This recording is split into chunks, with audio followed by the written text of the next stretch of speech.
হরে কৃষ্ণ বন্ধুরা, কেমন আছেন সবাই? শান্তি সার্ভেন্ট অফ কৃষ্ণের আর একটি নতুন ব্লগে আপনাদের সবাইকে স্বাগত জানাই। তো আজ ছিল রথযাত্রা, স্নান যাত্রার 15 দিনকার পর আজ জগন্নাথ বলরাম সুভদ্রা মহারানী বিশ্রাম থেকে বেরিয়ে এসেছেন।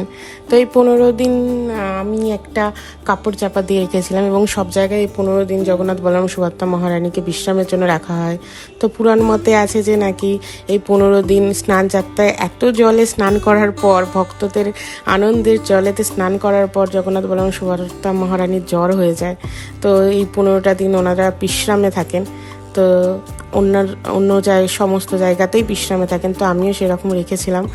তো আজ 15 দিনকার পর জগন্নাথ বলরাম সুভদ্রা মহারানীকে চাপা সরিয়ে দিয়ে আস্তে একটু ওনার এবং গোপালে স্নান করিয়ে নিলাম। তো প্রথমে ওই দুধ জল দিয়ে গোপাল আর জগন্নাথ বলরাম সুভদ্রা মহারানীকে স্নান করিয়ে নিয়েছি। তারপর একে একে আজকে শৃঙ্গার করে নেব। আজকে গোপালকে আজকে পিঙ্ক রানি কালারের, একটু রানি কালারের জামাটা পরিয়েছি। এই জামাটা তো দেখেইছেন আগের যে ভিডিওটাতে আমি ড্রেস কালেকশন দিয়েছিলাম, সেখানে এই জামাটা দেখিয়েছিলাম। এটা নতুন জামা। তো এই পিঙ্ক কালারের জামাটা হচ্ছে আজকের যে বার সেই অনুযায়ী পিঙ্ক কালারের জামা আছে, তো সেটাই পরিয়ে দিয়েছি। তারপরে একে একে জুয়েলারি, তারপরে মুকুট আর বাঁশিও দিয়ে দেওয়া হয়েছে। এবার জগন্নাথ বলরাম সুভদ্রা মহারানীকে একে একে শৃঙ্গার করিয়ে নেবো। আমার জগন্নাথ বলরাম সুভদ্রা মহারানীর বিগ্রহটা এমন আছে যে ড্রেসটা খুব একটা পরানো যায় না, অনেকটাই ছোট, কিন্তু একটু জুয়েলারি দিয়ে আজকে তাই সাজিয়ে নিচ্ছি। প্রথমে 3জনকে 3টে হার পরিয়ে দিলাম স্টোনের, আর বলরাম আর সুভদ্রা মহারানীকে 2টো মুকুট পরিয়ে দিলাম। তো এই আজকে মঞ্চটাকে আমরা এইভাবে সাজানোর চেষ্টা করেছি। আপনাদের কেমন লাগছে অবশ্যই একটু কমেন্টে জানাবেন। তো প্রত্যেককে একটু বেল ফুলের মালা আর চুঁই ফুল দিয়ে সাজিয়ে দিয়েছি। আর গোপাল, গিরিরাজ আর জগন্নাথ বলরাম সুভদ্রা মহারানীকে একটা করে গোলাপ ফুল দিয়ে দিয়েছি। নিচয়ই আমার মহাদেব আছেন, তাকেও একটা আকন্দ ফুলের মালা দিয়ে দিয়েছি। তো এইটা যদি ভালো লাগে, আমার গোপালকে যদি ভালো লাগে, তো অবশ্যই একটা লাইক করে দেবেন ভিডিওতে। তো এবার চলে এসেছি ভোগের থালি সাজানোর জন্য। আজকে যেহেতু রথযাত্রা, সব জায়গায় 56 ভোগ দেওয়া হয়। আমিও চেষ্টা করেছি বেশ কিছু ভোগ রন্ধন করার। তো প্রথমে একটা থালাতে অন্ন দিয়ে দিয়েছি একটু সাজিয়ে, তারপর একে একে প্রত্যেকটা বাটিতে ভাজা দিয়ে দিচ্ছি। তো আজকে 8 রকমের ভাজা করেছিলাম। প্রথমে বেগুন ভাজা দিয়ে দিয়েছি, তারপর কাঁকরোল ভাজা। তো এই দুটো হচ্ছে একটা রাঙালু ভাজা আর একটা আলু ভাজা। আর এবার দিলাম হচ্ছে কুঁদরোই ভাজা, আর এটা হচ্ছে বিম কড়াই ভাজা, আর একটা আছে কুমড়ো ভাজা। তো স্টিলের বাটি অতগুলো না থাকার জন্য এই কাগজের বাটিগুলোতেই আমি ভাজাগুলো দিয়ে দিলাম। তো এইখানে প্রথমে আগে সাজিয়ে গুছিয়ে নিই, তারপরে ভগবানের কাছে নিয়ে গিয়ে ভগবানের টেবিলে আবার প্রত্যেকটা প্রসাদকে সুন্দর করে সাজিয়ে দেবো। তো এই একদিকে ভাজাগুলোকে করে নিলাম। এবার এই থালাটার মধ্যে একে একে যে সবজিগুলো আজকে বানিয়েছি সেই সবজিগুলো দিয়ে দেবো।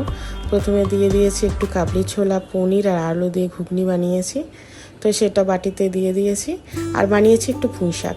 এই সময় না খুব একটা মূল্য পাওয়া গেল না, বাজারে অনেক খুঁজলাম, তাই একটু কুমড়ো, রাঙালু আর শুধু আলু দিয়ে একটা পুঁই শাক করেছি। আর বানিয়েছি পনির ভাপা। এই পনির ভাপার রেসিপিটাও আমার চ্যানেলে দেওয়া আছে, আপনারা চাইলে দেখতে পারেন।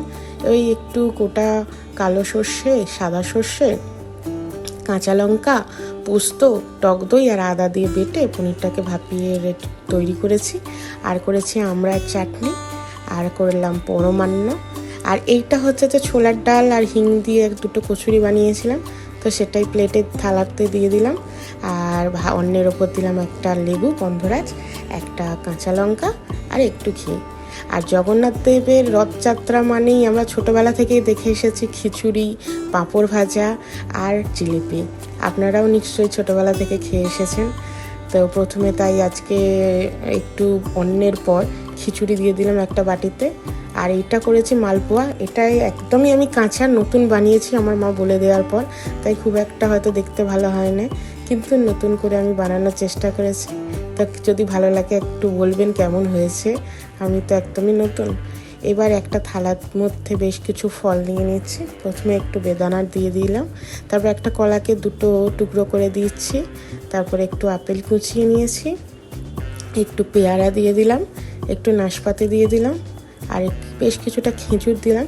আর কালকে খুব ভালো পাকা পেঁপে পেয়েছিলাম, তো এই পেঁপেটাই একটু দিয়ে দিলাম, আর এটা হচ্ছে মৌসুমি লেবু আর এইটা আম, আর একটু কাঁঠাল দিয়ে দিলাম।